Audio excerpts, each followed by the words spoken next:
Okay, hey, thanks everyone. We just recorded a webinar called Data Privacy and the Cost of Inaction. And we wanted to just do a little recap on our intro because we had some technical difficulties. So we're going to just give you a little intro on that webinar, and go ahead, Lisa. Cool. Okay. So I think just to kind of set the stage a little bit for the discussion that'll follow this, we wanted to give some highlights, give background, recap the current state of privacy, how we got here, what's going on. So I think, first and foremost, everyone at this point knows data privacy is becoming more and more complex. There's 15 states that have enacted their own comprehensive data privacy laws. Half of those are either already live in effect, or there's a few more going live this year. And so I think, it just is becoming increasingly more and more difficult for third-party data providers, publishers that collect first-party data, and even brands that are collecting data to keep up with all the different requirements. There's also a new federal data privacy bill that's on the table. And if that passes, that's going to shake up things again, because states will, be working to recast their laws and extend, on a state level what the federal law covers. And then I think on top of all of this, there's guardrails for health data, location data, other types of PII that continue to evolve as new protection concerns arise, post-Dobbs, and as we see stories of new surveillance tactics come to light. So it's becoming more and more complex and challenging for people to keep up. Added to this would also be the fact that in general, I would say that consumer trust is waning. For better or worse, consumers are becoming more and more aware of the advertising ecosystem, and that their data is being collected and used. Sometimes this is a result of companies being more transparent upfront, having more clear privacy policies, more clear notices to let them know and make them aware of the value exchange. Other times it's unfortunately because they've gotten a notice that there was a security breach and their data was compromised, or news stories, or Jamie Oliver doing that just has kind of heightened the level of cautiousness with which consumers are approaching sharing their data. The other element in the room is when you look at the advertising ecosystem, frankly, we don't really have a great privacy track record. This is in part due to legacy incentives. They can sometimes cloud better judgment. A lot of times, revenue goals will take precedence over privacy implications. Performance is often the end all be all metric. I would, argue when you're thinking of privacy, it needs to be put more in the bucket of a risk mitigation, a safety measure, just like brand safety would be, right? Versus trying to tie it to performance and an impact there. These oversights are sometimes unintentional, and then unfortunately, sometimes they are malicious, right? So that's the track record we're working with. And then I think the last component, and we'll talk a little bit about this in the discussion, but really that privacy is everyone's responsibility, right? So historically, it's been something that sat with the legal or the privacy team, but really everyone has a role. The privacy regulators are not a scalable first line of defense, so we can't just rely on them to find all the issues and find companies. There's thousands of providers, millions of websites that are collecting data, so it's really a game of whack-a-mole, and we can't just rely on them uncovering these issues. Brands and agencies need to be proactive, take steps, and we'll give some feedback and suggestions on what you can do to mitigate your own privacy risk. And then data providers and publishers need to have a way to stay on top of the requirements and to be able to transparently demonstrate their compliance. So that's just a little intro background that we wanted to share to kind of set the stage for our discussion. Yeah, thank you. And I mean, you're right. It's kind of a mess, and it's only getting worse. And so these are just really important things to talk about. And it's the time to just be proactive and get educated and inspire those around you. If they're not if they're not on board with data privacy and getting serious about it, hopefully you can be the change maker within your organization. So, okay, now we'll get on to our conversation. I'll introduce myself. I'm Rachel Lucido, and I'm the Director of Marketing and Business Development for Neutronian. Click over here and do some introductions for our team. So I'm going to start with Joshua Lowcock. Joshua, go ahead and introduce yourself. Hi, my name is Joshua Lowcock. I'm the president of media at Quad. We're a marketing experience company. We provide end-to-end solutions from creative to media to production. Great, thank you. And then Josh, do you want to go ahead? Oh, I think you're on mute, Josh. Sorry about that. That's okay. My name is Josh Raper. I'm the head of global marketing and data strategy for Affinity Answers. We provide consumer data for targeting across programmatic, CTV, social, and digital out of home. Great. And then we will get into Clayton. Go ahead, Clayton.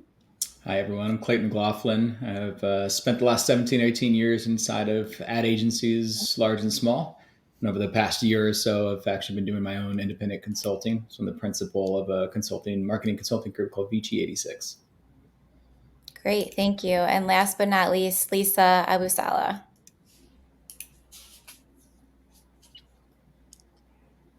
Hi, everyone. Abousaleh, CEO and Co-Founder of Neutronian. With that, I'm going to jump into some examples here that we pulled together that we just thought would be interesting to discuss. So the first one is DoorDash. So I know you're all familiar with DoorDash, and you've probably heard about them getting in trouble. But essentially, what happened is they sold their California customers' personal information, and basically they didn't really sell it. I guess let me clarify. They participated in a marketing co-op. And they were exchanging information, and they didn't notify their customers, and they didn't tell them that they were doing it, and they didn't give them a way to opt out of it. So the FTC is saying that participating in a co-op without doing those two things, so notifying customers and giving them a way out of it, is considered a sale. So that's where they violated their customers' rights under the landmark California state privacy law. So DoorDash in February settled with the FTC. They're being fined $375,000, which, it's not some record-breaking fine. I mean, that's a lot of money to me or you. Maybe DoorDash is just, not that, it's maybe not that big of a deal for them, but they also have to deliver annual reports now to the Attorney General about any sale or sharing of data. So, yes, they might write the check and just say, okay, move on to the next, but they're not quite out of it. They still have to do things, moving forward to show compliance. And we can bet that the FTC is going to keep their eye on them. So that's a good one, to kind of talk about. I don't know if anyone has any commentary to add to that or anything, or if you want me to jump into the next. Looks like Lisa's back. Welcome back. Video's working. Yeah. Hopefully this is better. Yeah, I mean, Rachel, I could say from a commentary standpoint, I think you're right. The $375,000 probably is, I'm going to say, a drop in the hat. I mean, it's a big number, but I think if you multiply that times 15, it starts to become interesting because of the fragmentation of the laws right now. One, it makes it more difficult for brands and vendors and anybody within the ecosystem to be on top of these things. But I will say it's not like we don't know that privacy is a concern. And it's something that legislation has been coming for, what did we just say? GDPR was like 7 years ago, I think, maybe. But like the excuse that, they were doing it the month that it was enacted, just falls short to me. And I mean, I think as we think about the actual title of this webinar, and that's the definition of what we're talking about, is you've got to get out in front of this stuff. And there's not a lack of information out there about as to what these things are. So you have to be prepared. And if you're not, this stuff might sneak up on you. And again, if you take $375,000 times 15 just right now, then all of a sudden this becomes interesting. And in some states, the individual can sue as well. So you don't have to wait to jump into a lawsuit with the Attorney General, which, that could, I mean, the logistics of that are crazy, but just think about how that could add up very quickly as well. So I think, again, for me, it's this excuse of like, oh, what happened the first month? We didn't, we weren't. Right. But I don't think that's an excuse any longer. It shouldn't be. Well, to that point, Clayton, when we're talking, we did our little interview, or I should say our webinar prep for this. We are just bringing an analogy to Major League Baseball in 1991 when they banned steroids in 1991, but then they didn't really test or enforce until 2003. And what happened was, people continued to take steroids all the way through that era. And we know Mark McGwire, we know Sammy Sosa, and all of the home runs that they hit. And then, of course, Roger Clemens and a lot of really amazing baseball players. In 2003, they got audited, basically. And they were asked not just in 2003, but all through from 1991 all the way through 2003. Did you take steroids? Have you taken steroids? And not just in 2003 were they penalized, but all of the records from 91 through 2003 were taken away. And some were kicked out of baseball and some were, kicked out of the Hall of Fame, will never go to the Hall of Fame. So this is really what we're talking about when we say the cost of inaction. Yes, there's a lot of stuff that has been declared, as Clayton was saying, 7 years ago, and still to this day, every single day, you're going to see something new within the data privacy realm. Whether you act on it or not is up to you. But realize that it's not just going to be when it happens that you're gonna pay a fine for that point in time. Yeah. They can retroactively penalize you from the day it started all the way through. And I think that's really what people really need to wake up. And we're going to see some cases, and we're going to go through some cases where the fines get bigger and bigger and bigger. But as time goes on, the fines are going to get immense for those who aren't acting right now. Yeah, some good points. Okay, so if anyone has anything to add, jump in. Otherwise, I'm going to move on to our next one, which is Kochava. So Kochava, if you're not familiar with the company, is a mobile app attribution. So they sell mobile app analytics and, really cool. I think we all get excited about that kind of data. It's really interesting and can be used and be really beneficial, but it kind of, walks the line of also getting a little creepy and a little scary if it's in the hands of the wrong person. So what happened with Kochava is the FTC is saying that they have failed to adequately protect their data from public exposure. So they've had just some issues uncovered, and at least until June of 2022, there was little effort required to obtain a sample of their data. And when I saw the details around this sample, I just couldn't believe it, because to me, a sample is just a small amount, and you're not really getting anything that's going to be, I guess, majorly valuable. Just to give you, it's supposed to give you just an idea of what things look like and make you understand if that's something that you want to pursue.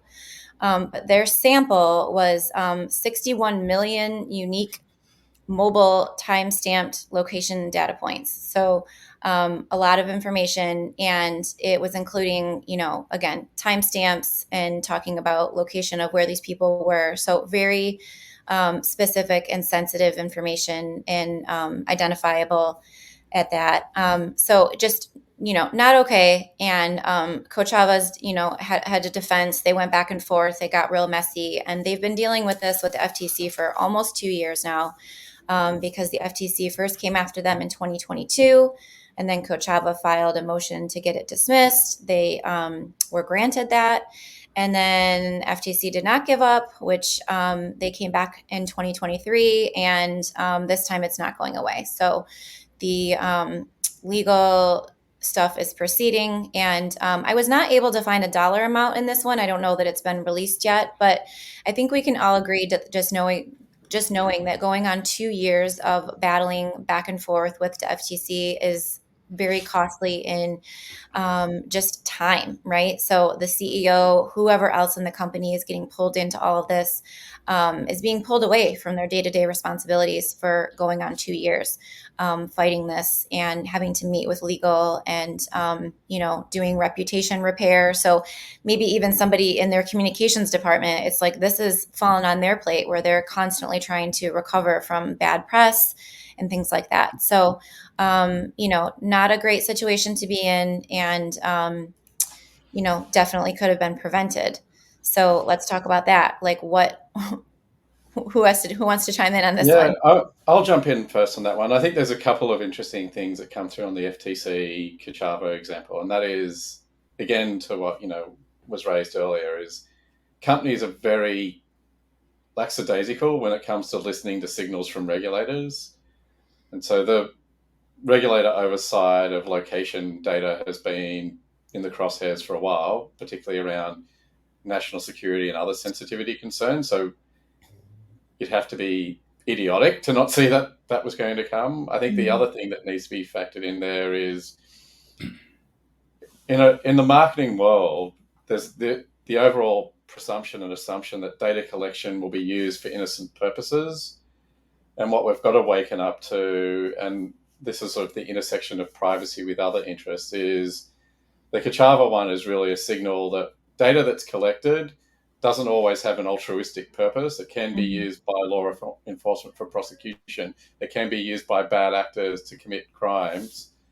And then the sooner the industry wakes up to that and realizes that sits at the intersection of privacy, I think the better it's going to be for all of us. And I'm going to say that Kachava will not be the first or the last that finds itself disciplined by the FTC like this. Yeah. Well, I think it's interesting to use the word intersection because it's not just the intersection between people's information and the people and the companies that are gathering it. It's really the companies that are gathering it and the other companies that want it. And there's always going to be we talked about this a little bit. There's always going to be somebody who asks for something, right? And then eventually it's going to be on the people who gather the data to say yes or no. No, that is not okay. We can't give you that because of X, Y, and Z. And then the layers of all of the reasons why, whether it's federal, whether it's moral, all of the reasons that stand between, the data and then the people who ultimately want it. And as Joshua said, the bad actors out there, and there are quite a few of them. And I think the interesting one about this, we couldn't find a dollar number, right? But what's the cost of this to them from a brand perspective? Right? If you're a brand or an agency or anything in between that's looking at using or finding a solution for media mix modeling, whatever it might be, and which is kind of where Kachava falls as part of that solution. If you are familiar with this at all, you have to stay away, right? Like it would be irresponsible for you as a brand steward, no matter what side you're on, to say, yeah, I'm going to go ahead and work with them, even though they're fighting through this, argument with the FTC, or I think to both Joshua and Josh's point, that there's this moral element, the simplicity of like, I don't know what else they're doing with this data. Do I want to connect myself to this? So there's the exposure of just how I may end up in some trouble because they aren't doing what they're telling us they're doing appropriately. But there's the bigger piece of this too, of just, I think Kachava's brand could or should be in trouble because of this, frankly. So that's got to be that cost of inaction. Going back to that too, I'll be the cost of inaction guy, I guess. Going back to that concept, like there's a financial cost, but there's also this impact on what it could potentially do to your brand in the marketplace. And again, if this should catch wind across everybody, and everybody should be familiar with this, I can't imagine anybody proactively reaching out and being like, "Oh yeah, no, I'm going to work with the group that's getting sued by the FTC twice now." Right. And like that's just, that doesn't hold water to me. I think there's also about the. Sorry, go, Lisa. I was just going to say, and I like you wouldn't want to be associated with the brand for reputational risk of yourself, but we've also seen in previous cases that you can come under fire as well, right? I mean, it's a bit dated at this point, but Avast and JumpShot, like there were clear names of clients of theirs that were called out for using their data. So I think that and kind of our point in what we'll get to as we talk of some of the themes, but it's you are the company. It's moral, ethical, and also, like everyone's been saying, that just the reputational risk of being associated with the company. And so doing your due diligence to make sure you know what they're doing and what their exposure is key. Yes, definitely. Were you going to say something, Joshua? Yeah, I was just going to say, I think that's, Lisa, you hit on exactly what I was going to say, which is that reputational harm just extends. It's not just Kachava's problem, it's a reputational harm to that data set as a whole. Regardless of who it's sourced from, it should be a red flag to everyone that okay, should I be using location data? What do I know about my partners? And am I now, caught up in the mess that's being created? Well, I think we're going to get to it a little bit later on, but I think one of the biggest red flags about this entire case is that you will not be absolved for ignorance. Like, Hmm. no one's going to be like, "Oh, you didn't know? Oh, Yeah. okay, that's fine." Yeah. Right? No, But I no think longer. these are early days, right? So this is early days, so they might not be coming down as hard, right? And super early days, but definitely as we go later on, definitely as politicians realize they can gain political capital through putting new legislations through and then penalizing those who violate them, you're not going to be absolved for being like, "Oh, I didn't know that. My bad." Right. You rob a bank and claim you didn't know you couldn't do that. Right? Yeah. Was that not all of our money? Yeah. Right. Okay, yes. So some good conversation there. So I'm going to move into our last example. And if you guys think that one was bad, this one's bad. This one's bad too. So this is Cerebral. So this is a telehealth firm. You may or may not know about them, but telehealth wasn't always around, and telehealth is supposed to be a good thing, to bring healthcare resources to people more easily. And this is just a situation where things really went wrong. So Cerebral and their former CEO, Kyle Robertson, are charged with repeatedly, so I will stress that, repeatedly breaking privacy promises to consumers. So I wanted to pose this question, and it's kind of rhetorical, but just what's worse, not declaring in your privacy policy the things that you're doing, or declaring them and then just not honoring them and just saying, we're not doing this and we're not doing that, even though you are. I don't really know what's worse, honestly. I mean, it's just really surprising, I guess. But so yeah, repeatedly breaking privacy promises to consumers and misleading them about the company's cancellation policies, which kind of gets into another thing, but just sort of paints the picture that they were just unethical, right? So consumers were trying to go on and cancel their subscription service, and they were making them jump through hoops and, not really canceling and things like that. So just kind of dirty players, bad actors for sure. So forgive me as I literally read this, but it's a mouthful. So the complaint also charges that Cerebral and Robertson violated the Opioid Addiction Recovery Fraud Prevention Act of 2018 by engaging in unfair and deceptive practices.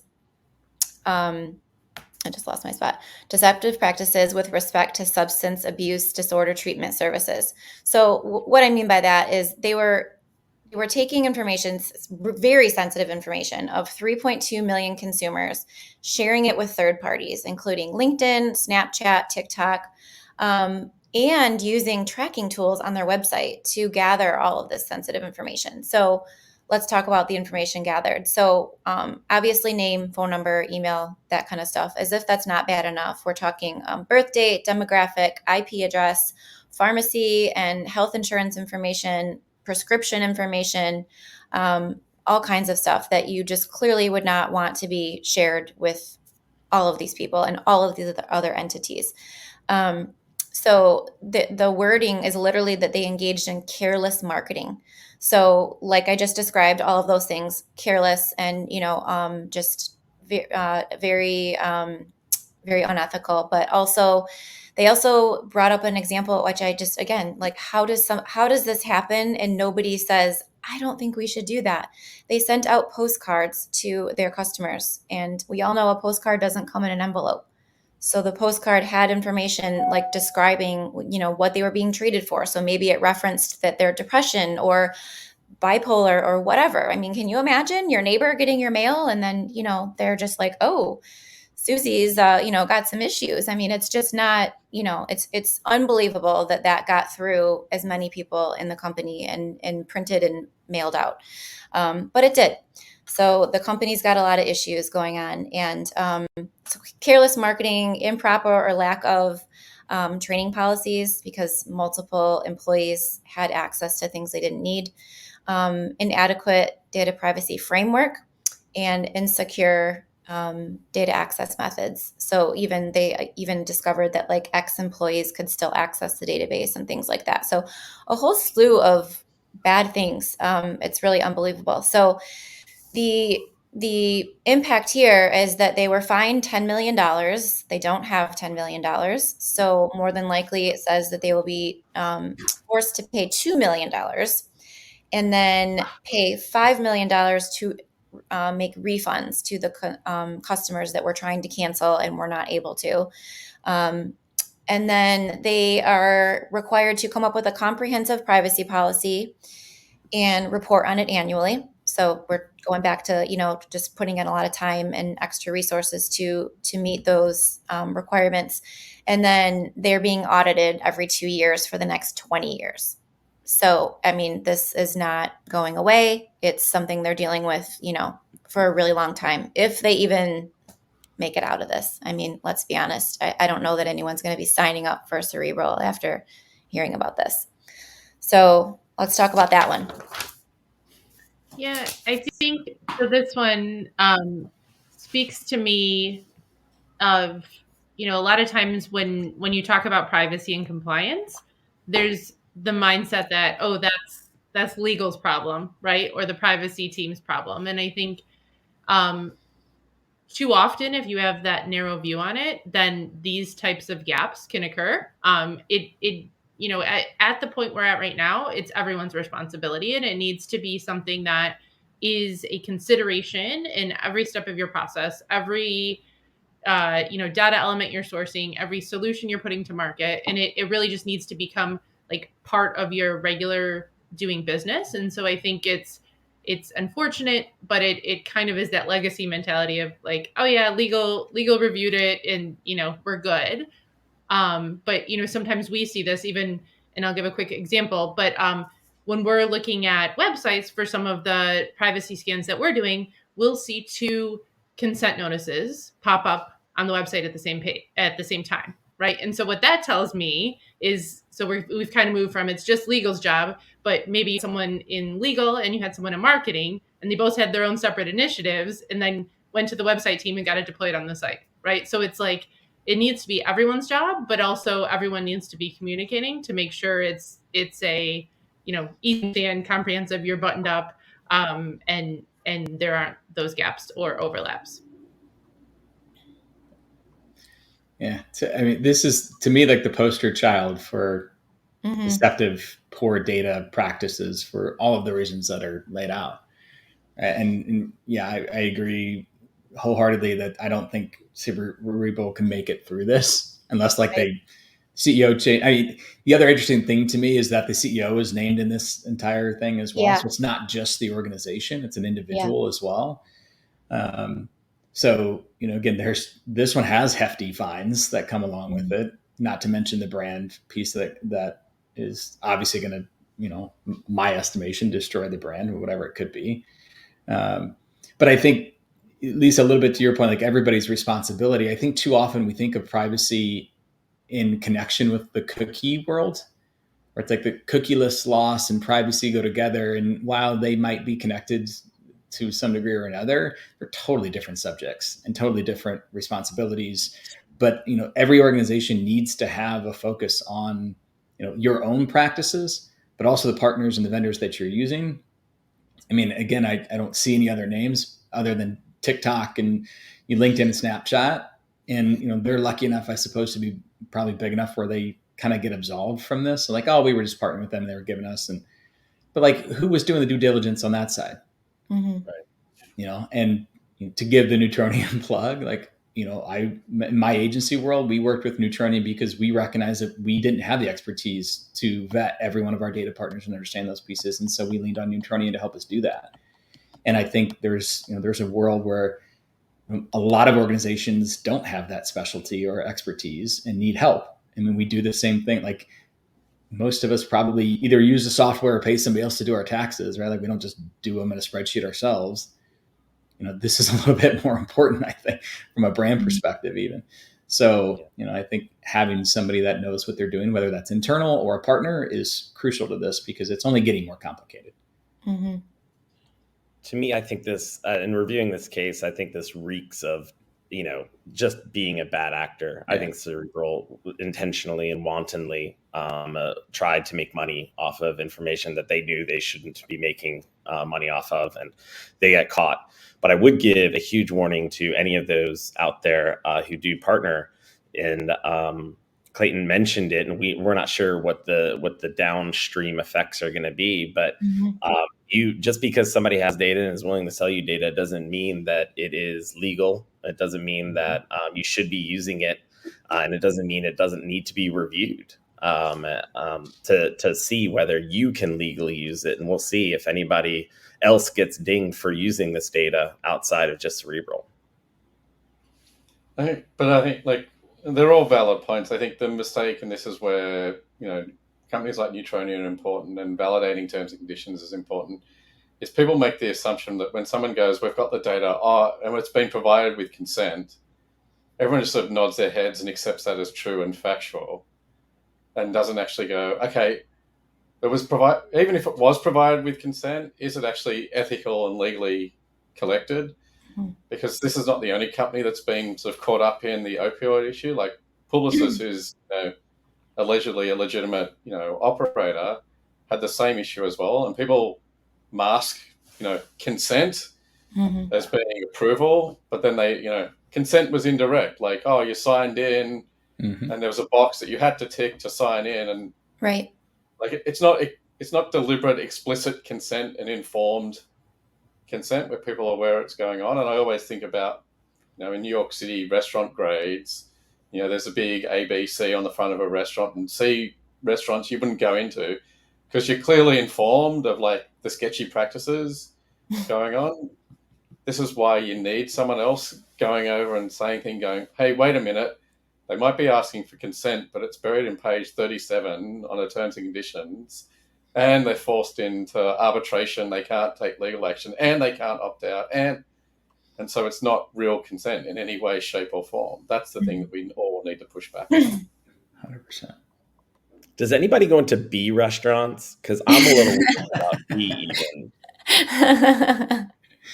Well, I mean, who's the bad actor? I mean, you could just print out an A and slap it in your window. Yeah. Too, right? I mean, that's genius. That's what Cerebral would do, right? That's what Cerebral would do. Like slandering here. I'm probably getting myself in trouble. But. Oh, okay. Some good points for sure. So I think we have time to give a little bit of like industry perspective, and just kind of, I think it would be helpful for our audience to just kind of share from where you sit in the ecosystem. I don't know, just like some, things you're tackling or challenges you've come across, advice, whatever you think you could maybe share, coming at it from your angle. So who wants to start? I'll start. I mean, I'll start just from a data provider perspective, because we've gone through quite a bit, especially over the last 2 years. Just to give you very specific tactical examples, we used to review our privacy policies and everything on transparency on our website every year. Then we went to every 6 months. Now we do it every quarter. We've had a DPO since 2019.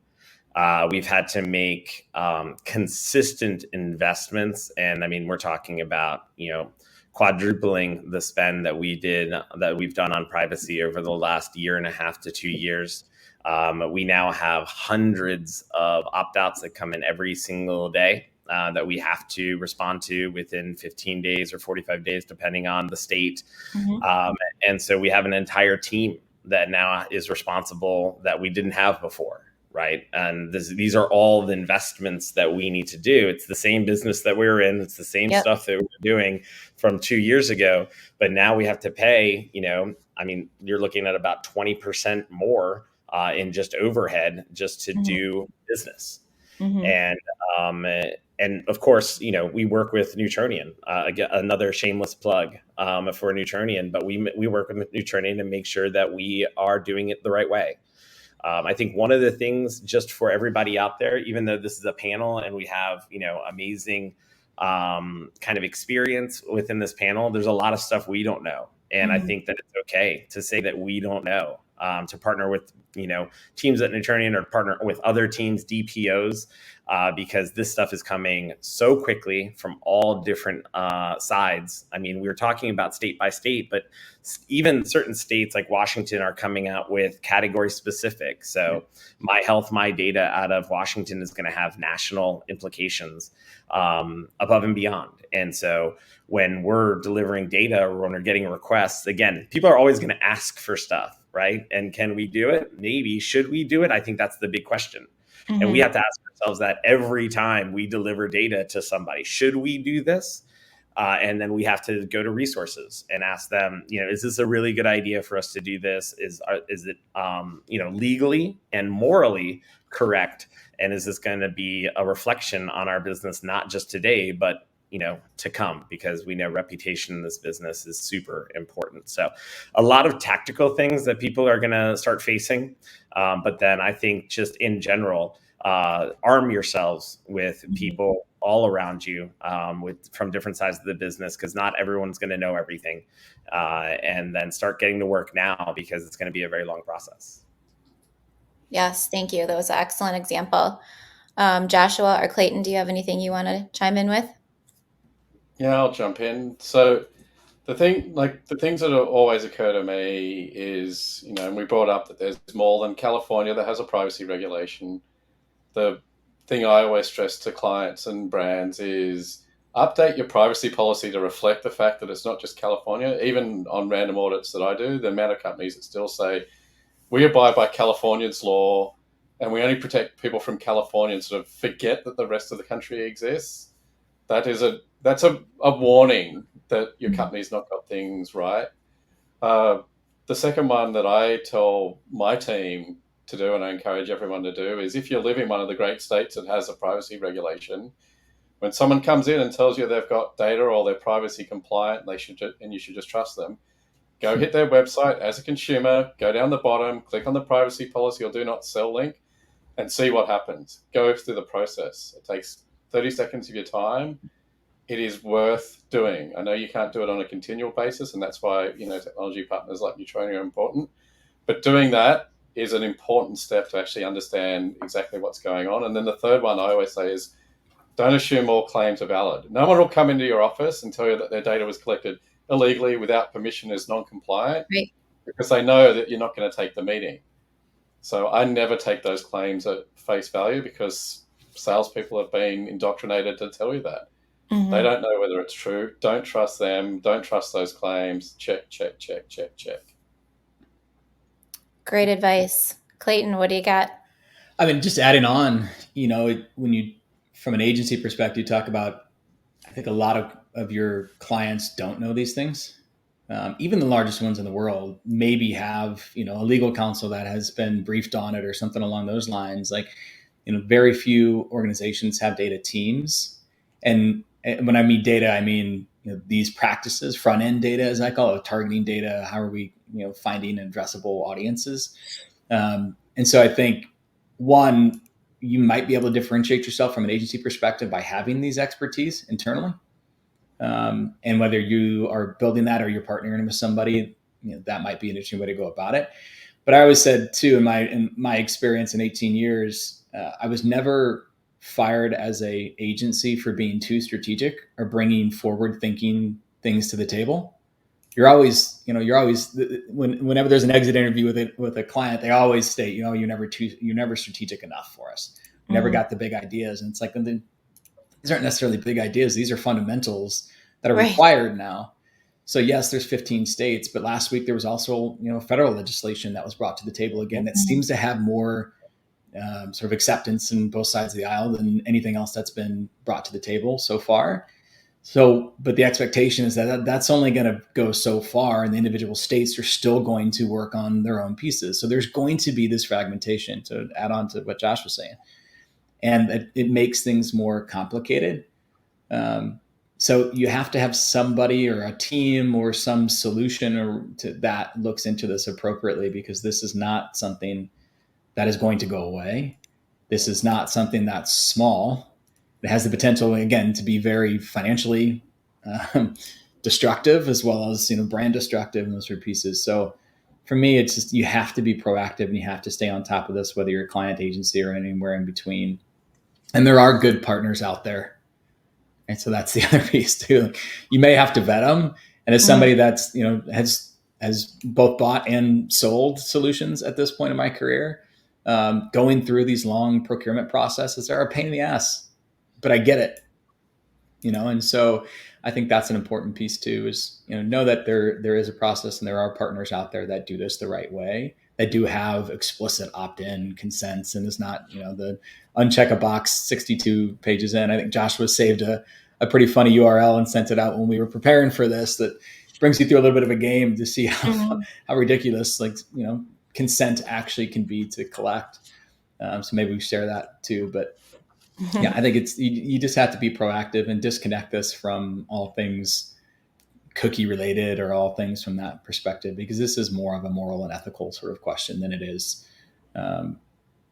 anything that's, how am I going to find a new solution for cookieless world and addressability? You can still do that. And funny enough, consumers oftentimes will say, yeah, go ahead, but what's the value exchange for me? So you have to think about that too, as a provider, at least. Well, thank you very much. And I'm glad you mentioned being proactive, because I know that's something Lisa wants to talk about here as we begin to wrap up. Yeah. Go ahead, Lisa. So I definitely think, to the point, it's being proactive, doing your due diligence. Rachel found this great quote by JFK, and it's, "The time to repair the roof is when the sun is shining." So I think, to kind of the most recent comments, is it's really, if you put in the time up front, you can save yourself a lot of pain and headache, in the future. And there are, ways to support you in those efforts. So, to Clayton's point, you don't have to go it alone. I think the overall approach, and kind of, where Neutronian sits, is, we would say, trust but verify is one of our mantras, right? So it's fine, to trust, hear the pitch, hear what they have to say when you're talking to a new partner, but still put them through your vetting process. And I think a lot of times things we'll talk about is, okay, creating a standard vetting process is key, right? So it's not ad hoc, different for every partner. You have to have some kind of standard for reviewing partners to confirm not only that they fit your needs, because I think that's a big part of it, right? So you want to confirm that they check the box for, the type of data you need, or, the type of solution, the type of media inventory, but also to confirm that privacy compliance. I already talked about not going it alone. I mean, there's industry resources, there's privacy professionals. Josh talked a little bit about that, of, how they've gotten out support. And then there's tools that can help you as well. We also, and I'll give Josh another shout out to say, as he talked about the evolution of their privacy policy review, we would say, as he's mentioned, increasing that cadence to quarterly. That's how we also encourage folks to think about their verification of their partners. So yes, review them up front, when you're considering doing business with them, but then, a regular cadence going forward to make sure that they remain compliant, especially as regulations and standards evolve. And your process or your criteria also needs to be updated as things evolve as well. And then I think that, lastly, I would just say being transparent is key, both internally, right? So explaining internally why you're doing this work, why it's important, making sure everyone's on the same page, making sure everyone has buy-in, and then also, communicating that to your clients and partners. Honestly, the individual, the consumer angle should not be overlooked as well. I think part of what I was going to say in the intro, and so I'll just give it here, but consumers are their awareness, and maybe they don't understand fully, the data ecosystem and what's going on. But as we have more consent notices that appear, or Jamie Oliver does a segment on data brokers, and the fact that they're collecting data on you, people are starting to become more aware. And the risk, I think, we run is that without being transparent upfront and, talking clearly and communicating with people, is that it could err too much on the other side and people just get too cautious and too wary. And so I think it's finding that balance and having that transparency across the board. Good stuff there, Lisa. Okay, I'm going to move into our Q&A slide now, and hopefully everyone can see the Q&A option now. I believe it'll be on your left. So if you have a question, go ahead and send away. And can you guys all see it on the left? It's on my right. Yeah. Or right? Okay. Can see it. Yeah.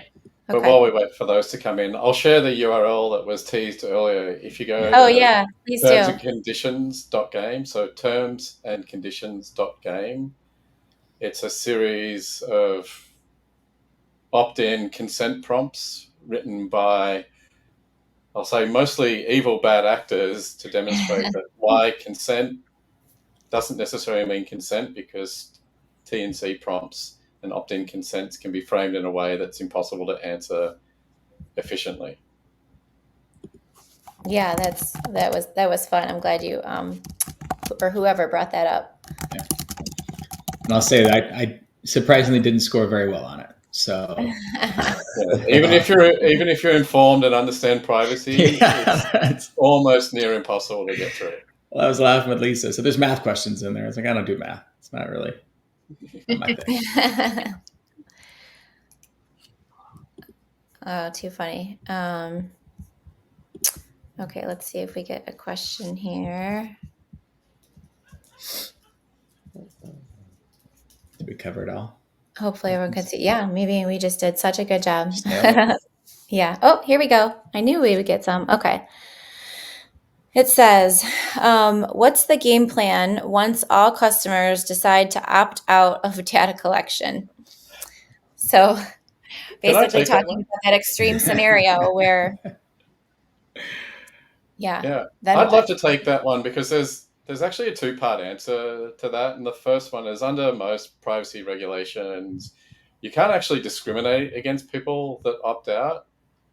And so that's, before you think about what's the game plan if everyone opts out, the first one is making sure you have a game plan in place, which is you don't discriminate against consumers who opt out at any level, because that will get you in the ire of regulators. What's the game plan if everyone opts out? I think that's a warning to the industry as a whole, which is, if that scenario happens, we have failed consumers and you've failed your customers. So if people opt out against all data collection, the industry has collectively failed. If they've opted out against your individual brand en masse, that means you are operating under the false assumption that you have a legitimate right to collect data and people are interested in sharing it with you. And maybe you should listen to why consumers are opting out and think about a different strategy. And I think on that note too, for me, marketing, and I said this a little bit earlier, I think it's always about a value exchange. Mm-hmm. Right? Like, as a brand, you should be bringing something to the table, whether that's a fun narrative and a story to tell, or a coupon, whatever it might be, or whatever layer in the funnel. We can go to that a million times over. But I think if you, as either a data provider or as an advertiser, if you can still provide value in exchange, I think brand or consumers will opt in. They understand that. Like, I laugh at my litmus test is always, can I convince my mom that this is okay? Yeah. Right. So when I talk about advertising, I'm like, oh, you like the free internet, right? Yeah. Well, it's powered by advertising. So are you okay with that value exchange? Yes. Do you like ads that aren't relevant to you? Like, do you like to see, you just got off a cruise ship, but you're seeing an ad for another cruise? Like, how do you want to go about that? And so I think there's, smarter ways to capture consent appropriately.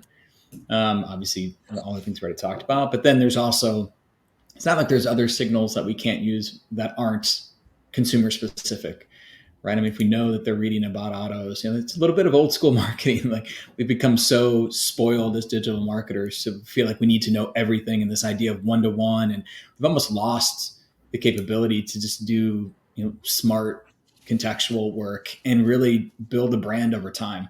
And so I think at the very least, take the opportunity to build a brand. And do the things that you think you need to do that aren't going to show in an MMM or last click model, whatever it might be too. Okay, so we have two people asking a very similar question, which is asking, have there been cases where partners of the primary privacy violator have also been fined or implicated? So who wants to answer that one? Lisa, you're shaking your head. Is there one that's coming to your mind? I was nodding, Oh, probably just that I was following okay. the question.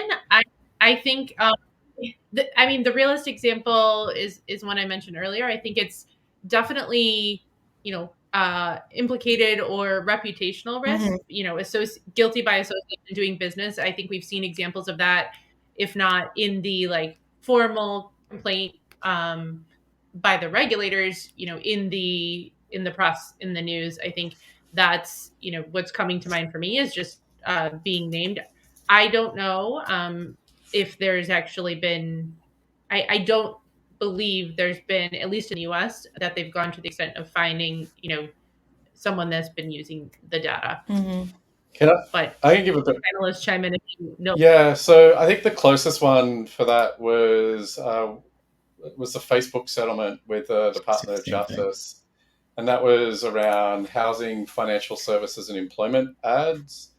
And so there was a two-part to that, which was Facebook was making, or as it is now today, Meta was making data available that allowed discriminatory ad targeting. So Meta was found culpable, but also the advertisers who availed themselves of that data were also found culpable.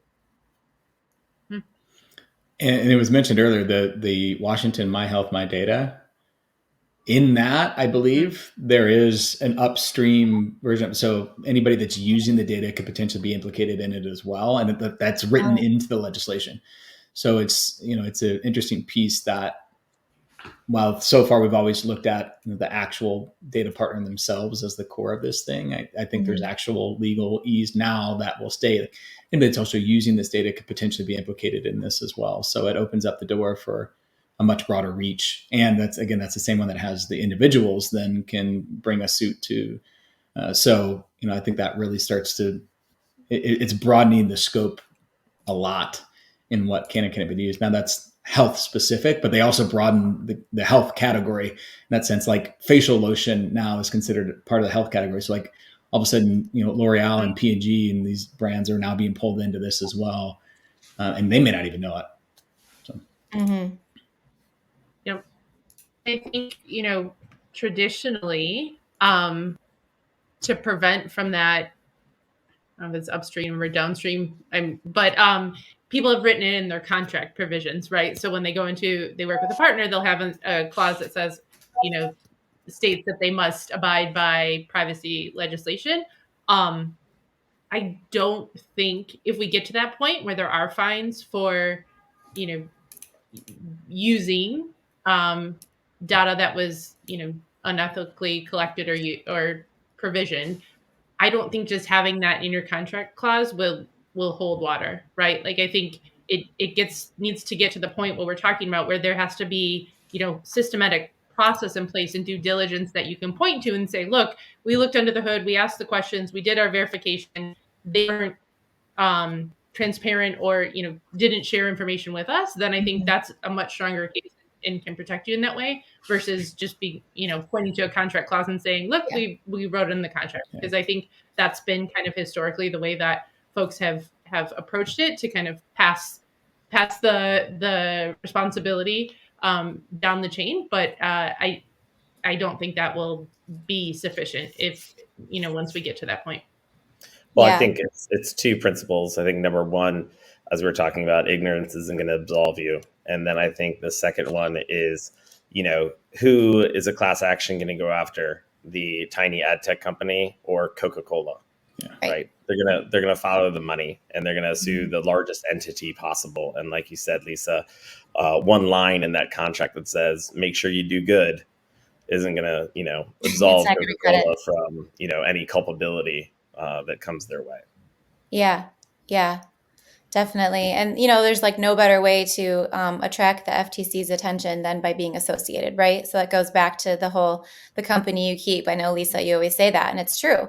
So maybe you do get off and maybe there's nothing that, trickles down to you, but you better believe if you're named in it, that then they're going to keep their eye on you and see, make sure that what you're doing is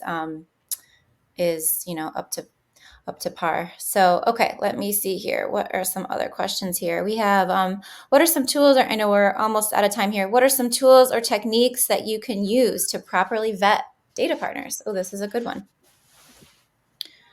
This is really okay? I get to make my pitch. This is where you get to get your pitch. So Yeah. yeah, and not to make it all about us, but if for those that may not be familiar, that's what Neutronian does. So we provide privacy verification, data quality certification, and it's meant to do just that. It's meant to help, high quality, privacy compliant data partners differentiate themselves and be able to say, like, we had someone else look under the hood. We've had due diligence done on us. Affinity Answers is one of our certified partners, so they've gone through that process. They've been transparent. They've raised their hand. No one forced them to do this.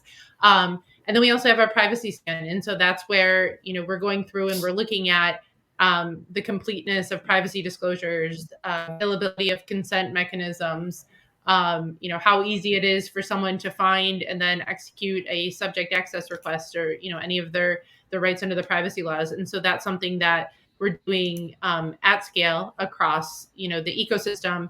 And it's meant to help brands and agencies identify, early indicator of partners that they would want to start doing business or continue doing business with. So short answer, Neutronian is a tool to help you with that. Yeah. Is there any other questions? If you have another question, you can go ahead and send it in now. You can also, I'm going to switch to our last slide here because it has our email address. So you can also email us at partner@neutronian.com with questions or comments, anything, if there was something else you wanted to ask. But, we are at the end of our hour here. So I just want to say, thank you everyone for coming. We greatly appreciate you spending this time with us today to talk about this important topic. And we're recording this, so we will be distributing it after. And I think that's it. So thanks again. And we look forward to doing more of these. Thanks, everyone. Thank you, everyone. Thanks, everyone. Bye. Thank you. Bye.